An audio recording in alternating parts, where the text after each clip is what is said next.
चिकित्सा में विज्ञान का विलय के बाद जो है लगातार टेक्नोलॉजी जो है वो बहुत ज़्यादा बढ़ रही है। जिस तरीके से तकनीक हम देख रहे हैं कि जैसे ओपन हार्ट सर्जरी पहले होती थी, इसी में अब रोबोटिक सर्जरी जो है वो बहुत ज़्यादा प्रचलित हो रही है। रोबोटिक सर्जरी के क्या फ़ायदे हैं, क्या इशू आ रहे हैं उसमें, उसको लेकर ही हमारे साथ डॉक्टर वरुण बंसल मौजूद हैं। सर, सबसे पहले तो रोबोटिक सर्जरी के बारे में थोड़ा बताइए, क्या होती है और किस तरीके से अब ये मॉडर्न ट्रेडिशन में हम देख रहे हैं।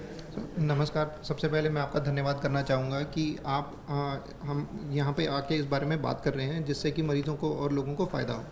तो अगर रोबोटिक सर्जरी के बारे में बात की जाए तो रोबोटिक सर्जरी का सबसे बड़ा फ़ायदा ये है कि ये छोटे छोटे कट से हो सकता है। और हार्ट सर्जरी, जिससे कि पहले लोग डरते थे, जिसमें कि छाती खोल के छाती की हड्डी काट के ऑपरेशन किया जाता था, और रोबोटिक टेक्निक और टेक्नोलॉजी को लेके ये बिना छाती की हड्डी काटे भी किया जा सकता है। अगर CABG करने की ज़रूरत पड़े तो छाती के अंदर से दोनों आर्टरी ली जा सकती हैं, पैर में कोई कट नहीं होता। अगर वाल्व ऑपरेशन करना है, किसी को हार्ट के अंदर ट्यूमर है, किसी को दिल के अंदर छेद है, ये सभी ऑपरेशन बिना छाती की हड्डी काटे, बिना कोई बड़े कट से किया जा सकता है।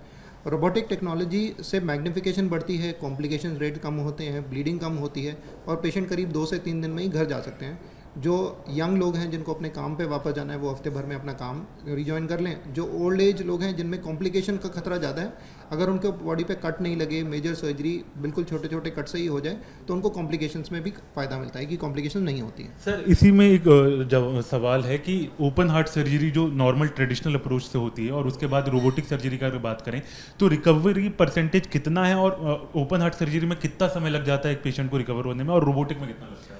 तो हार्ट सर्जरी इटसेल्फ में प्रॉब्लम नहीं है। हार्ट सर्जरी चाहे ओपन की जाए चाहे रोबोटिक, हार्ट सर्जरी अंदर हार्ट सर्जरी ही होती है।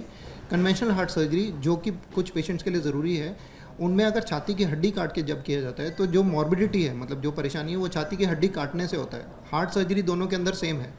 तो अगर छाती की हड्डी किसी भी फ्रैक्चर की तरह भरने में करीब 6 हफ्ते लगते हैं, अगर वो बिना काटे ऑपरेशन किया जाए तो मरीज़ 1 हफ्ते में ठीक हो जाता है। तो ये टाइम डिफरेंस और recovery time mainly heart surgery की वजह से नहीं, छाती की हड्डी काटने की वजह से होता है, जो कि कंपेयर किया जाए तो 1 हफ्ता वर्सेस 6 से 8 हफ्ते।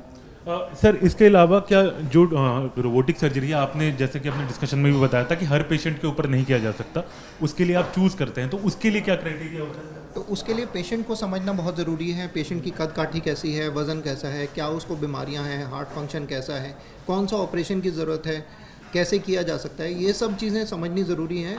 एक ही थेरेपी हर मरीज़ पे फिट नहीं की जा सकती।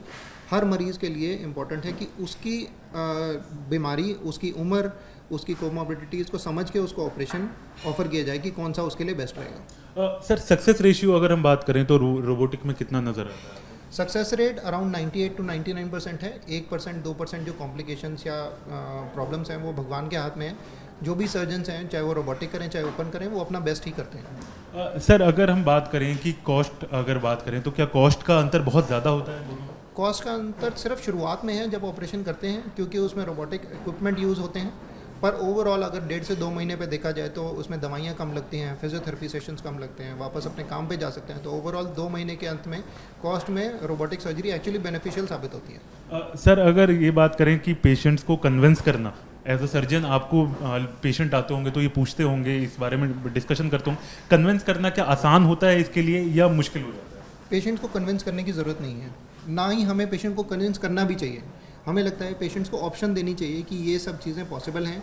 जो भी डिसीजन है, जो फैसला है, वो इन्फॉर्म्ड डिसीजन होना चाहिए। वो डिसीजन पेशेंट की फैमिली, डॉक्टर और केयर टेकर सब लोग मिल के लेते हैं। उनको कन्विंस करने का मतलब कि हम उनको एक तरफ धकेल रहे हैं, ऐसा नहीं होना चाहिए। जो भी फैसला है वो एक informed decision between the team, जो कि ये सोच रहे हैं कि मरीज़ के लिए क्या बेस्ट रहेगा। वो टीम का हिस्सेदार, परिवार, पेशेंट, उनके परिवारजन, डॉक्टर, इंश्योरेंस, सभी लोग मिल के लेते हैं।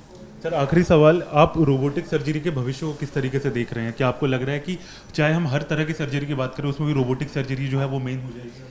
कुछ हद तक मेन होगी या नहीं, ये तो बीमारी और मरीज़ और तकनीक पे डिपेंड करता है। तो मेन होगी कि नहीं, बट डेफिनेटली एक कंसिडरेबल ट्रीटमेंट ऑप्शन है, जो कि समझना चाहिए कि मरीज़ को फ़ायदा मिल सकता है। तो इसे आउटराइटली रिजेक्ट करके, ये सिर्फ टेक्नोलॉजी का गिमिक नहीं है, मरीजों को लगातार इससे फ़ायदा हो रहा है, ये समझना ज़रूरी है।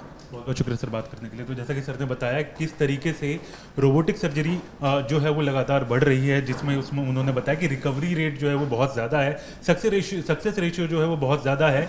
लेकिन अब ज़रूरत है कि लोग जो है ये बात को समझे कि तकनीक जो है वो किस तरीके से, उसका विज्ञान में जब विलय होता है तो किस तरीके से लोगों को मेडिकल फील्ड में बहुत ज़्यादा मदद मिल सकती है। वीडियो जर्नलिस्ट जानी शर्मा के साथ हरीश झा, न्यूज़ नेशन, दिल्ली।